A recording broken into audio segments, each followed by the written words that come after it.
What's up, guys? Welcome to Cage Side Connor. I am Connor. In today's video, I want to do the fighters that I think are the best UFC fighters to never win UFC Undisputed Gold. I thought this would be a very timely video, given Dustin Poirier's recent retirement, his last fight back at UFC 318 when he fought Max Holloway for the third time. And I thought it'd be a good time to discuss and highlight some of the guys that we're the best to never be the best, if you know what I'm saying. Before we get into the video, guys, please remember to subscribe to my channel at CageSideConnor and YouTube.com. You're probably there right now, so go ahead, hit that subscribe button, hit that like button.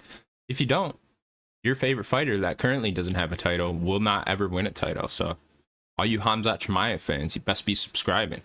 Anyways, guys, let's get into the video then.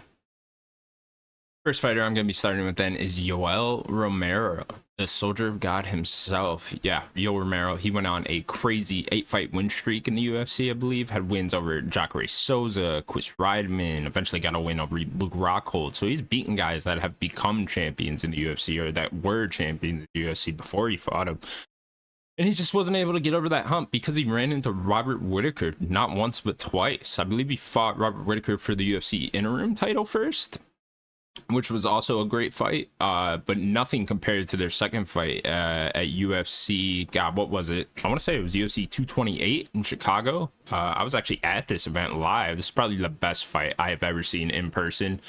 And yeah, it's a fucking war. And Yoel Romero was so close to winning the undisputed UFC middleweight belt, although he might have missed the weight for this one, which might have made it so he couldn't win the belt. Actually, one of those fights with Robert Whittaker, that definitely happened, but regardless, he was definitely right there, one of those guys that was just right on the cusp of winning the title. I feel like if he would have started a bit younger in MMA, he probably would have got the title, although I suppose he would have ran into a prime Anderson Silva at some point if that were the case, so maybe he wouldn't have. But still, Yoel Romero was the only guy 35 and up sitting there competing with Robert Whittaker, a prime Robert Whittaker, so he was right there on the cusp of the title. Next guy then is Carlos Condit, who's one of my favorite fighters ever. Carlos Condit, a WEC welterweight champion, but was never quite able to get the UFC welterweight title. He had his opportunity. Of course, he won the UFC interim welterweight title against Nick Diaz. Although a lot of people say, you know, Nick Diaz 125. If you know, you know. But he was, of course, able to win the interim belt. And then he got his title shot against Georges St. Pierre, who's just the longtime reigning champ. One of the greatest of all time. It's no shame that he wasn't able to get one up on Georges St. Pierre. It was very close, though. There was a third round head kick in their 5-round main event where Carlos landed it beautifully, dropped Georges St. Pierre, had him on the ropes for a minute there, and yeah, it wasn't quite able to get him out of there, and he went on to lose a 4-1 decision. Next fighter then will be Anthony Rumble Johnson, who I'm going to go with. Anthony Rumble Johnson, of course, got 2 title fights in the UFC. Went on a crazy long win streak when he moved up to light heavyweight after being unsuccessful at not only middleweight but also welterweight. He got kicked out of the UFC for a little while there, came back, crazy win streak, ended up beating Gustafsson. He has wins over Ryan Bader, he has wins over Jimmy Manawa. Crazy wins. I mean, one of the most vicious knockout stars we've seen in the UFC, and was right there to getting the belt when he fought DC a couple times. He rocked him with a head kick, I believe, in their second fight. He was supposed to fight John Jones as well. They were scheduled to fight, but that fight unfortunately never ended up happening. And of course, Anthony Rumble Johnson is now passed away, no longer with us. But yeah, he was definitely one of the greats, especially in that light heavyweight division.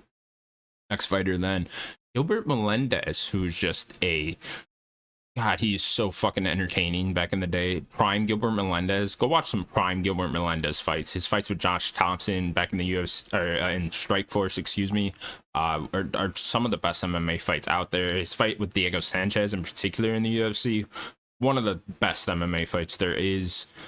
Yeah, Gilbert Melendez came into the UFC with a title shot immediately, given his Strikeforce resume, and considering he was a champion over in Strikeforce back when UFC bought them out. So they gave him a title shot right away, and he ended up losing a split decision to Benson Henderson. No shame there. Benson Henderson was one of the best of all time at that time, and was certainly a great lightweight champion in his own right. Gilbert Melendez's problem, when you kind of look back on it now, is he kind of ran into the WEC guys, you know. UFC bought Strikeforce right around the same time when they merged WEC into UFC, and then all those lightweights came over, and Benson Henderson and Anthony Pettis kind of just ruled over them all for a hot minute there. And of course, he did get a second title shot against a prime Anthony Showtime Pettis, and yeah, you ain't beating that guy. Prime Pettis was something else. Back when he's on that Wheaties box, he was fucking good, and he ended up submitting Gilbert Melendez with the guillotine. But nonetheless, Gilbert Melendez, one of the best lightweights to never win Undisputed Gold, for sure.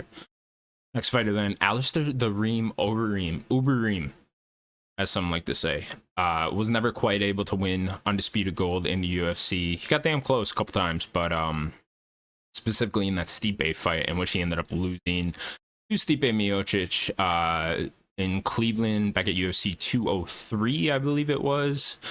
Dropped him at one point throughout that fight, but yeah, wasn't quite able to get him out of there. Unfortunately for Overeem, his chin was kind of gone by the time he got to the UFC. Also, he wasn't able to do steroids anymore, which totally ruled him out. But you know what fight he was doing steroids for? The Brock Lesnar fight, his UFC debut. He brutally TKOs Brock Lesnar with a vicious body kick. Yeah, Alistair Overeem, one of the greatest heavyweights of all time, won multiple belts outside of the UFC and other major promotions. So no shame there, really. But yeah, was never quite able to get the hump. To able to get over the hump of becoming a UFC champion. Next fighter then, Joseph Benavidez, Joey B. Love Joey B. One of my favorite fighters of all time. I'm a big WEC guy, if you couldn't tell. So yeah, back in the day, Joey B used to be my guy. Joseph Benavidez is just one of those guys that, unfortunately, there was a long reigning, one of the greatest of all time champs in Demetrius Johnson there, and every time he got a title shot, or at least the first two times he got a title shot, he just ran into Prime DJ, and yeah, no one was beating Prime DJ back then. Of course, in the second fight, DJ viciously knocked out Joseph Benavidez, but Joey B was able to beat pretty much everyone else in the flyweight division. He really was that guy where it was like, okay, clearly if DJ wasn't around, he would be champ right now. Has wins over Henry Cejudo, Jose Formiga, pretty much everyone. Other than that close split decision loss to Sergio Pettis, he's never lost to anyone that hasn't been a champion. Of course, then he did eventually get a second title shot in his latter half of the career. I believe he got 2 title shots against Figgy in the first fight. Yeah, Figgy was on one back then, especially Figgy at flyweight at that time. He was a big flyweight, and he was just mean down there. And he ends up brutally choking Joey B out, but Joey B kind of passed his prime by the time he fought Figgy anyways, so no real shame there. And at the end of the day, Joey B kind of won in life, so I'm sure he doesn't care too much because he did marry Megan O'Leary, so good on him. That's better than any undisputed belt, in my opinion. Next fighter then, Chad Money Mendez. Let's stick with the Team Alpha Male guys. Chad Mendez, of course, a longtime Team Alpha Male guy, coming from that Uriah Faber gym. Chad Mendez, another guy carrying over from WEC that just was, again, similar problem to Joey B, where he just ran into a long reigning GOAT champ in Jose Aldo. And Chad Mendez, of course, able to get wins over guys like Ricardo Lamas, knocked out Eric Koch, knocked out so many different guys. He had vicious knockout power, especially in that featherweight division. And yeah, just ran into Aldo not once but twice. First time he ran into Aldo, they put him in Rio. He gets knocked out with a brutal knee, and then the second fight a few years later was one of the greatest fights of all time. If you've never seen Jose Aldo versus Chad Mendez 2, do yourself a favor and go watch that fight right now, because that fight is spectacular. And Chad Money Mendez almost had him out of there twice. So yeah, Chad Money Mendez, one of the greatest of all time, to never win Undisputed Gold. Next fighter then, Alexander Gustafsson. This list cannot be complete without putting Alexander Gustafsson on the list. AJ, of course, or no, AG. Of course, I don't think anyone actually ever calls him that. Alexander Gustafsson, of course, the Swedish prospect when he was coming up, had some wars in the UFC, had some vicious knockout power. I will always remember his knockout over Glover Teixeira with the brutal, like, 4 uppercuts in a row. Great moment at that light heavyweight division. He, of course, did get a title shot against Johnny Bones Jones. This is when they were both young. both up and coming still a little bit. I know Jones was not up and coming considering he's a champion, but you know what I mean. They were both young, still rising in star power at that time. And this was really the fight heading into it where it was like, okay, we're finally going to see John fight someone that's a bit more his size, his age, similar in reach, similar in, everything, similar attributes everywhere. And yeah, Alexander Gustafsson put it on him. One of the greatest UFC fights of all time. I'm sure you all already know that. You've probably seen the fight multiple times, like I have. Great fight, and Gustafsson almost had it. He was right there. I mean, other than Dominic Reyes, he competed with John Jones that night better than anyone. Of course, he did get another title shot against Daniel Cormier when he became champion after John Jones getting stripped, which is also a spectacular fight. Another one where he just put up a great war. And man, the fall off of Alexander Gustafsson needs to be studied. Now that I'm thinking about it, like, what happened? You would think Alexander Gustafsson could still be going today and competing in the light heavyweight division, but no, he had a big fall off somewhere around the late 20s, and yeah, he was never really able to recover after all that, and it's a damn shame because he was really a great fighter. I wonder what he's up to today. Next fighter, then, of course, we got to put in Dustin Diamond Poirier on this list. Has so many great wins on his resume. Eddie Alvarez, Anthony Pettis, Justin Gaethje, list goes on and on. Max Holloway beat him twice. Of course, he lost in the third one, but it doesn't matter at this point. So many great wins over guys that were UFC champions. So it's, this is the guy I'm talking about when it's like Dustin Poirier has a better resume than a lot of UFC champions do. A lot of guys that do claim that undisputed gold do. So Dustin Diamond Poirier definitely deserves to be on this list. He would be my number one for this topic. I'm not doing a ranking or anything, but he would definitely be my number one on that list. Of course, he did fight for undisputed gold multiple times. First time against Khabib, that didn't work. He ran into a prime Khabib, and yeah, just kind of got wrestled and ended up getting choked. He did jump the ghillie though on him. Remember that? Remember how exciting that moment was when Dustin jumped the ghillie? It was more exciting than when he jumped the ghillie on Max in the third fight recently.